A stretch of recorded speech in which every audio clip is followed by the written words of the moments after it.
우리가 성경을 하나님의 말씀으로 믿고 살아가고 있습니다. 왜냐하면 하나님께서 예언과 표적과 여러 가지 방법을 통해서 하나님이 드러내 보여주시고 그것이 역사 속에서 사실화가 되어진다 이 말이죠. 확증해 준다 이 말이에요. 그래서 우리는 이게 하나님의 말씀이고 하나님 살아계시고 지금도 하나님이 일하고 계심을 확인하고 확증하게 되는 거죠. 그래서 우리 마음속에 믿음이 생기는 겁니다. 이게 하나님의 백성이라는 하나님께서 선택했다는 증거가 되는 겁니다. 오늘 볼 말씀도 역시 그렇습니다. 하나님께서 표적, 예언 및 저주 이러한 것들을 통해서 교훈해주며 계시해 줍니다. 열왕기상 17장에서 열왕기하 8장 15절까지 나와 있는 말씀이 남북 왕국의 타락 상태인데 그 첫 번째로 표적을 통한 교훈을 해줍니다. 왕상 17장에서 19장까지 나와 있는 말씀인데 시간이 허락하는 한도 내에서 보도록 하겠습니다. 첫 번째로 17장에는 사르밧 과부에게 표적입니다. 우리가 잘 알고 있는 사건인데 읽어보면서 말씀을 확인해 보겠습니다. 1절에서 7절까지 엘리야가 우루가 없다 예언하고 그의 시냇가로 피합니다. 어느 때에 선지자인가? 아합 왕 때입니다. 가장 악한 왕이라고 하죠. 길르앗에 우거하는 자 중에 기셉 사람 엘리야가 아합에게 고하되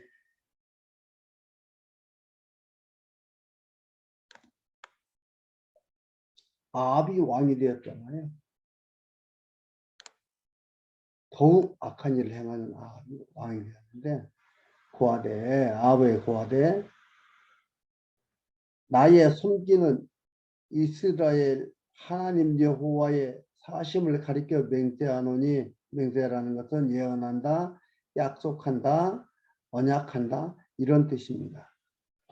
내 말이 없으면 수년 동안 우레가 있지 아니하리라 하니라. 여호와의 말씀이 엘리야에게 임하여 가라사대 너는 여기서 떠나 동으로 가서 요단 앞 그릿 시냇가에 숨고 그 시냇물을 마시라. 내가 까마귀들을 명하여 거기서 너를 먹이게 하리라. 저가 여호와의 말씀과 같이 하여 곧 가서 요단 앞 그릿 시냇가에 머물매 까마귀들이 아침에도 떡과 고기를 저녁에도 떡과 고기를 가져왔고 저가 시내를 마셨더니 땅에 비가 내리지 아니하므로 얼마 후에 그 시내가에 시내가 마르니라. 하나님께서 엘리야한테 아합 왕한테 예언하라 하고 그리고 너는 그리 시냇가로 가라. 거기서 그 물을 마시고 내가 까마귀를 통해서 음식을 줄 테니까 그것을 먹으며 지내라 라고 얘기했습니다. 근데 그것도 하루 이틀이죠. 여기 보니까는 하나님께서 땅에 비를 내리지 아니하니까 어떻게 해요? 얼마 후에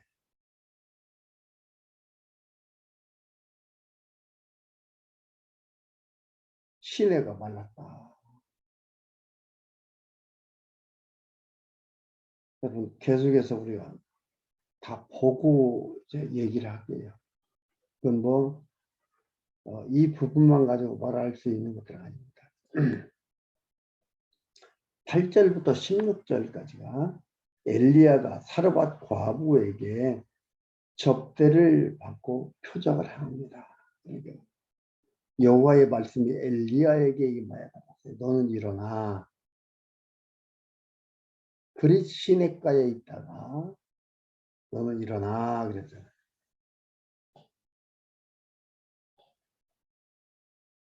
시돈에 속한 사르밧으로 가서 거기 이와라.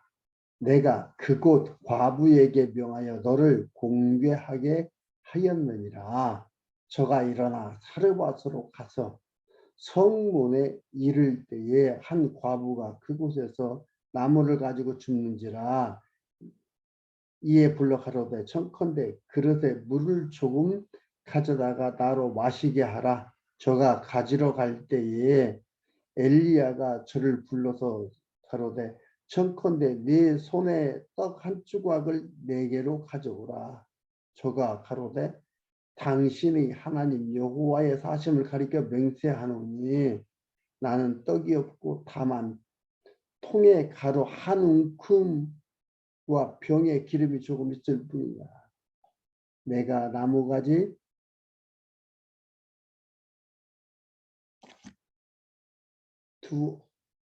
두옷을 주어다가 나와 내 아들을 위하여 음식을 만들어 먹고 그 위에 죽으리라. 엘리야가 저에게 이르되 두려워 말고 가서 네 말대로 하려니와 먼저 그것을 나를 위하여 작은 떡 하나를 만들어 내게로 가져오고 그 위에 너와 네 아들을 위하여 만들라.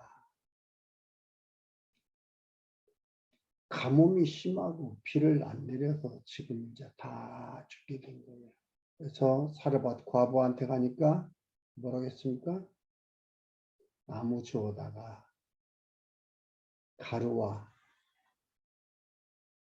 기름 있는데 이걸로 만들어서 먹고 죽으려고 한다 이 말이에요. 근데 뭐라고 해요? 안 됐다 이러는 게 아니고 그리고 그걸로 만들어서 먼저 나로 먹게 하고 그 다음에 너희 먹어라.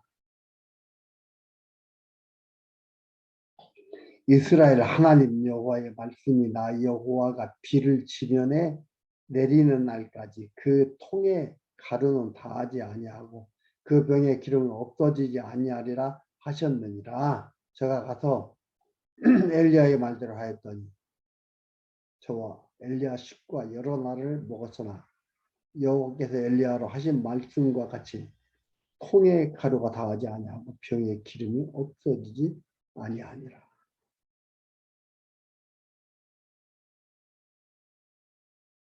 이건 무슨 얘기예요? 소설 같은 얘기잖아요. 소설책이나 나오는 말이에요.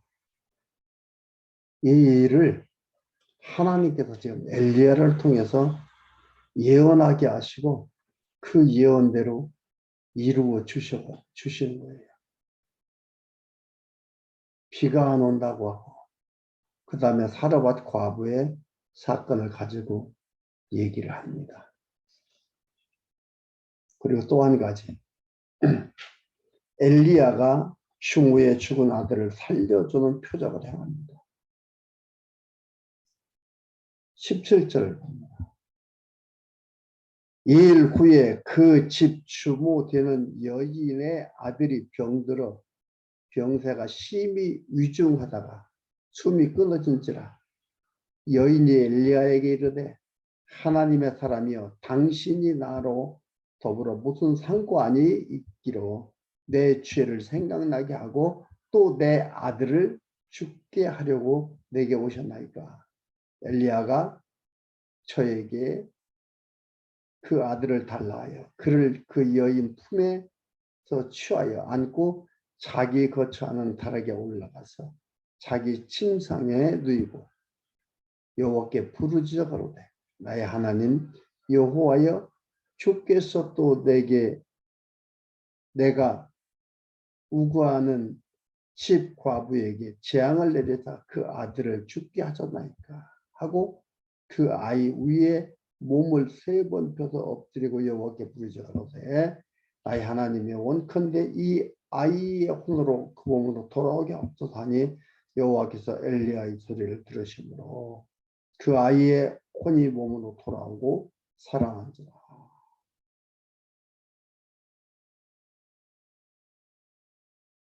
엘리야에게, 사르밧 과부에게 하나님 살아계신 확인을 해줍니다.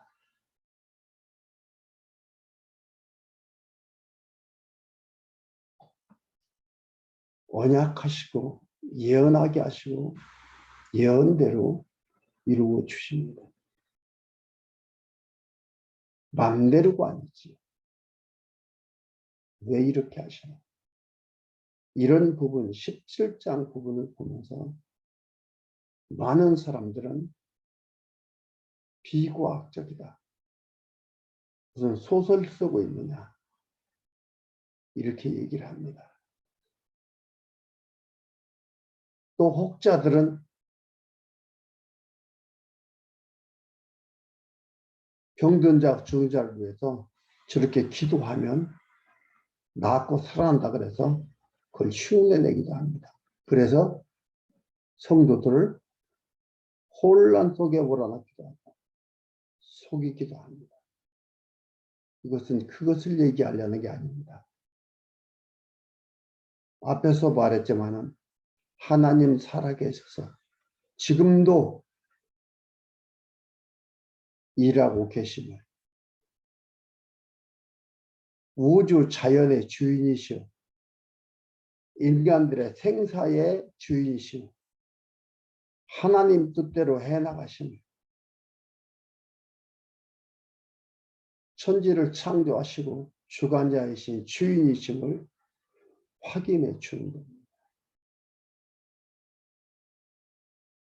사르밧 과부도 이 과정을 겪으면서 하나님에 대해서, 엘리야에 대해서 조금씩은 생각의 변화가 있습니다.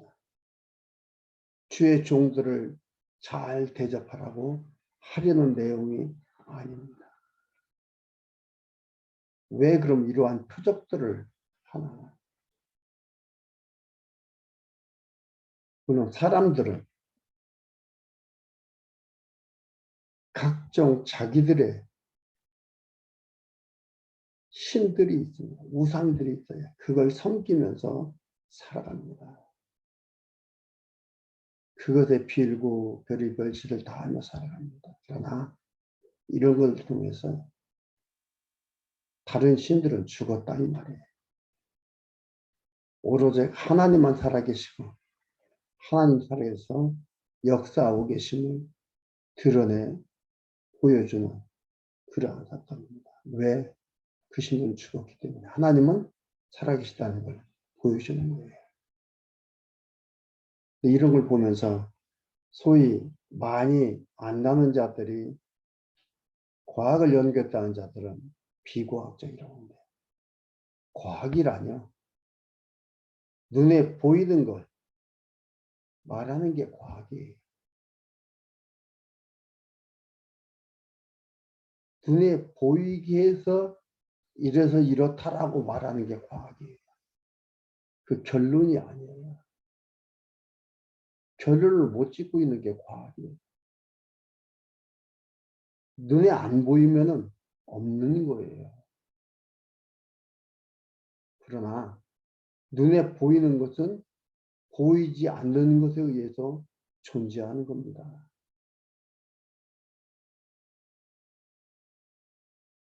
눈에 안 보인다고 존재하지 않습니까?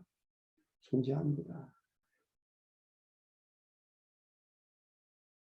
그러니까 눈에 보이는 것, 존재하는 것은 존재하지 않는 거에 존재하지 않는 게 아니에요. 보이는 것은 보이지 않는 거에 의해서 존재하는 것이지.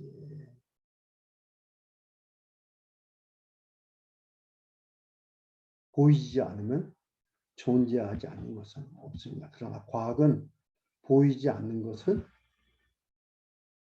말할 수가 없습니다. 다 근거를 보여줘야 되는데 보이지 않는데 어떻게 얘기를 해줍니까? 그래 말할 수 없습니다. 그런 의미에서 비과학적이라고 얘기하는 것은 무식한 말이 됩니다. 내 몸은 마음이 지배를 합니다. 보이는 것은 보이지 않는 것이 지배를 합니다. 그래서 뭐라고 했습니까? 무릇 지킬 것은 내 마음을 지키라. 생명이 이에서 나니라라고 했습니다. 이 과부 추모 사건은 당연히 이게 있을 수밖에 없는 되어지는 일인 것이죠. 비과학적이고 소설적인 하나의 소설을 내놓는 이러니까 주의종을 잘 섬기라고 대접하라고 하는 말을 하려는 것이 아니라는 걸 여러분 기억하셔야 됩니다. 그리고 21절에 뭐라 합니까? 기도하고 이런 안고 3번 펴서 엎드리고 여호와께 부르짖어 가로되 나의 하나님 여호와여 원컨대 이 아이의 혼으로 그 몸에 돌아오게 하옵소서 하니 여호와께서 엘리야의 소리를 들으시므로 그 아이의 혼이 몸으로 돌아오고 살아난지라. 누가요? 여호와께서. 여러분 이거 성경을 읽고 보고 성경을 해석하면서 놓치지 말아야 될 것은 본주어가 그 근본 주체가 하나님이라는 것을, 본동사가 하나님이라는 것을 여러분 잊어서는 안 됩니다. 그거 잊어버리면은요, 그 다음부터는 성경이 어떻게 된다고요? 해석이 안 된다. 해석이 안 됩니다. 그리고 감사가 없어요. 평안이 없어요. 내 하기 나름인데, 평안이 어디가 있어요? 내가 끝까지 하나님한테 잘할 수 있느냐? 아니에요. 우리 사람은 환경에 따라서 사람이 바뀝니다.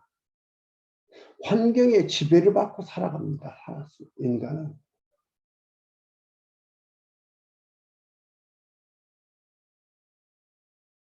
그렇기 때문에 그것을 제대로 깨닫지 못합니다. 하나님의 잘할 수 없는 거예요. 본주어, 본동사, 근본 주체가 누구냐를 여러분 잊어서는 안 됩니다. 그거 잊으면 뭐라고 해석이 안 된다. 이 세상, 아니 작은 나의 삶, 모든 것들이 해석이 안 된다. 목적이 뭐예요? 깨닫고 그를 찬양하고 기뻐하며 평안을 누리며 살아가도록 소망 중에 즐거워하도록 하기 위해서 하나님이 우리 인생들을 이 땅에 살아가도록 환경을 만들어 조성에 이끌어 가시는 겁니다. 잘 먹고 잘 살라. 그게 목적이 아닙니다. 권력을 갖고 또 큰들집에 살아라. 이게 목적이 아닙니다. 그건 하나님을 알아가는데 과정적 방법, 수단과 방법일 뿐입니다. 여기서 혼으로 나의 몸으로 돌아오게 없어서 보이지 아니하는 혼이 나가며 죽는다. 그러니까 피가 돌고 있어도 죽은 거나 똑같은 거예요. 우리는 이걸 뭐라고 해? 의학적인 용어를 할 때 뭐라고 합니까? 제가 갑자기 생각이 안 나는데 보이지 아니하는 혼이 나가면 죽는다. 우리가 보면 죽은 거예요. 죽은 거죠. 죽은 거죠. 근데 피가 돌고 있어요. 이제 죽었다 살았다의 기준이 우리들은 의학적 기준밖에 없는 거예요. 살았다 죽었다가 누가 하신다? 하나님이 하신다. 돌아오게 하니까 돌아와서 이거 살아난 겁니다. 그 주관자가 하나님이시다 이 말이에요. 근데 우리 현상적으로 보면 뭐예요? 현상적으로 보면 아 이러니까 죽었구나. 이러니까 죽었구나.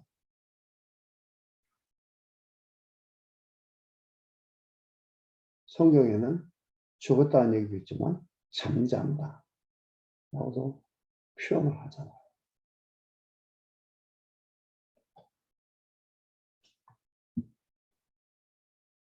엘리야가 23절 엘리야가 그 아이를 안고 다락방으로 내려가서 그 어머니에게 주며 이르되 보라 네 아들이 살았느니라.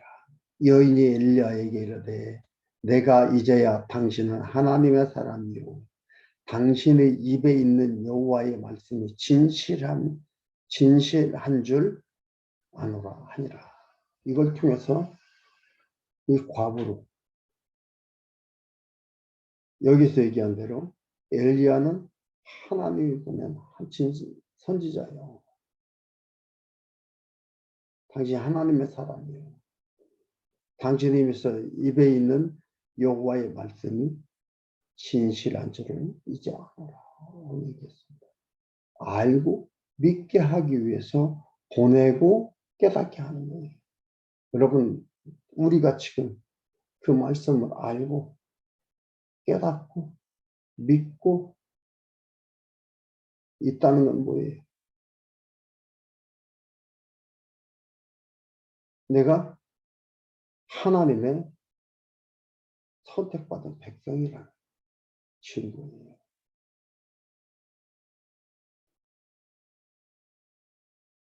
놀랍잖아요. 이런 하나님. 천지 만물을 생사 화복을 정말로 주관해서 이끌어 가시는 하나님. 왜 그걸 주관해서 이끌어 가시나? 하나님 깨닫게 하기 위해서. 이렇게 고백하도록 하기 위해서. 찬양하며 살아가도록 하기 위해서. 기쁨과 소망 중에 즐거워하도록 하기 위해서. 우리를 선택하고 불렀습니다.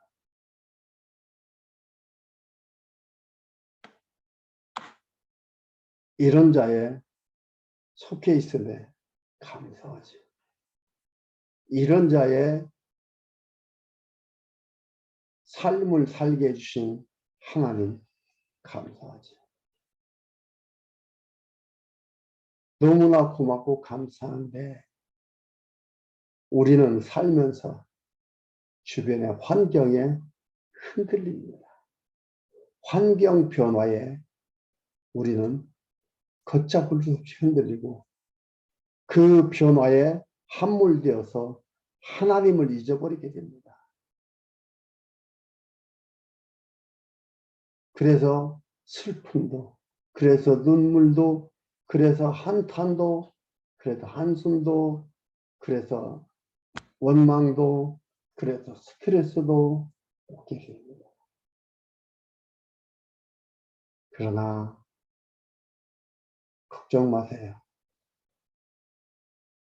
하나님은 여전히 우리를 이끌어 인도하시고 하나님이 원하는 하나님의 작품으로 만들어 가신다는 것. 우리는 남북 왕조의 타락 상태를 공부하고 열왕기 상하를 공부해 가면서 복음 중에 복음이 하나님의 인도하심을 확인하며 나갈 겁니다. 이 세상을 이기지 못하며 이 세상의 변화에 흔들리며 살아가는 볼품없는 인생이지만 하나님은 여전히 나의 사랑하는 나의 백성, 나의 사랑하는 내 자녀라고 이끌어 가십니다. 그것을 확인해 갈 겁니다. 확인하면서 마음속에 기쁨이 더욱더 충만해지는 소중한 시간들이 되기를 바랍니다.